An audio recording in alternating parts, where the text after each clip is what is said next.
Hello friends, कैसे हो आप सभी। आपके लिए बहुत अच्छी इन्फॉर्मेशन लेके आया हूँ। Punjab and Haryana high court clerk typing test exam date आ चुकी है और बहुत जल्द आपके एडमिट कार्ड डाउनलोड होने स्टार्ट हो जाएंगे टाइपिंग टेस्ट के लिए। और कब होंगे जल्दी देखो। ठीक है फ्रेंड्स, ये नोटिस है दोस्तों। High court of Punjab and Haryana at Chandigarh. ठीक है फ्रेंड्स, और आज ही का नोटिस है ये 24/2/2020। ठीक है फ्रेंड्स, और एडवर्टाइजमेंट ये है और ये 3 डेट में आपका टाइपिंग टेस्ट होगा, 20 मार्च, 21 मार्च और 22 मार्च को।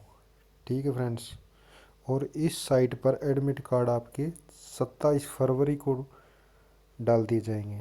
यहाँ से डाउनलोड कर सकते हो इस साइट से।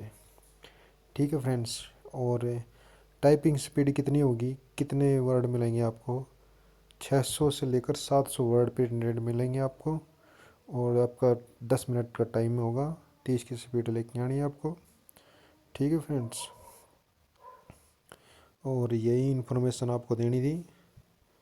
हमारी वीडियो कैसी लगी आपको कमेंट करके बताएं, और जिसने भी हमारे चैनल को सब्सक्राइब नहीं किया है वो प्लीज़ सब्सक्राइब कर दे फ्रेंड्स, ताकि आने वाली वीडियो आपको टाइम पे मिल सके। धन्यवाद दोस्तों।